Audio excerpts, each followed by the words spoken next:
छानच झालंय की घर गायत्री ताई. काय संस्थेचं कॅम्पस पुरं होईपर्यंत घरातूनच चालवायला लागतंय सगळं काम. ताई, चित्रवाचन आणि मुलांसाठी आपण लिहिणं या व्यतिरिक्त वाचन लेखनासाठी आणखीन काय काय पूर्वतयारी करायला लागते? आपण मुलांना जी अक्षरं शिकवतो ना ती शब्दातल्या आवाजाची चिन्ह असतात. म्हणजे असं की आपण जेव्हा बदक असा शब्द लिहितो तेव्हा ब, द, क या आवाजासाठीची चिन्ह लिहित असतो, बरोबर? मग शब्दात वेगवेगळे आवाज असतात हे मुलांना उमजायला हवं आणि ते त्यांना सुटेही करता यायला हवेत. अरे बापरे, हे कसं शिकवायचं? अगं फार काही कठीण नाहीये ते. आपण मुलांच्या बरोबर शब्द भेंड्यांसारखे खेळ खेळलो ना तर सहज साध्य होतं ते. आता मी एक शब्द सांगते, नाक. आता क वरून सांगा. काका. काय सांगितलं रेणुकानी? काका. आता बघा तन्मयनी काय सांगितलं? काम. आता म वरून सांगा. काय? मक्का. आता का वरून सांगा. काम. काम. आता म वरून सांग परिचित. काय सांगितलं? मामा. आणि मग तन्मयनी काय सांगितलं? मासा. स वरून सांगा. काय सांगितलं परिचितनी? सागर.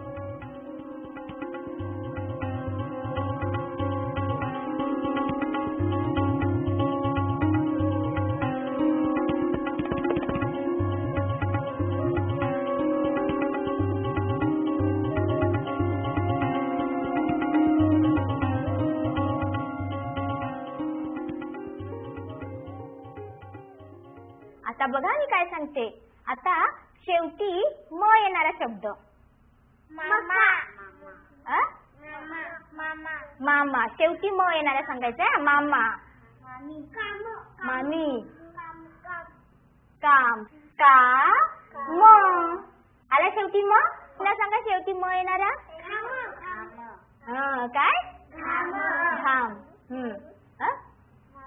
असा शेवटी म ऐकायला आला पाहिजे. चमचम. काय सांगितलं?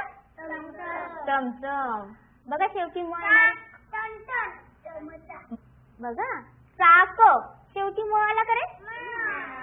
आणि टनटन आला शेवटी म. बघा टनटन. म आला शेवटी. काय काय होईल? टमटम. काय? टमटम. आता बघा दोनदा म येणारे शब्द सांगायचे. मामा. मी. आला का? सम. आला दोनदा म. पुन्हा बघा असा पाऊस पडतो. आला दोनदा म. आता मध्ये म येणारा. कमळ. प्रांजळ मध्ये म येणारा सांगा. चिवचिव काय करते ग? चिमणी. मोनिका पोहे कशाने खातो आपण? चमचा. चमचा. आला मध्ये मग बघा. आकाशातून असं उडतं. भेंड्या खेळता खेळता मस्त व्हेरिएशन केलं ना ताईंनी. म्हणजे दोनदा म येणारे शब्द सांगा, मध्ये म येणारे शब्द सांगा असं. नाही तर थोड्या वेळाने मुलांना बोर झालं असतं. म्हणजे मूळ हेतूला धक्का न लावता ते अनेक बदल करू शकतात ना शिक्षक खेळात.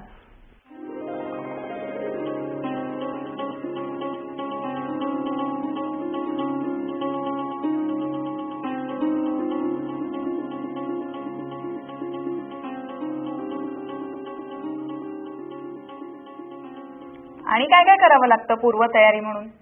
कधी कधी गोष्टीची पुस्तकं मुलांना वाचून दाखवली ना तर लेखी भाषा त्यांच्या कानावर पडते.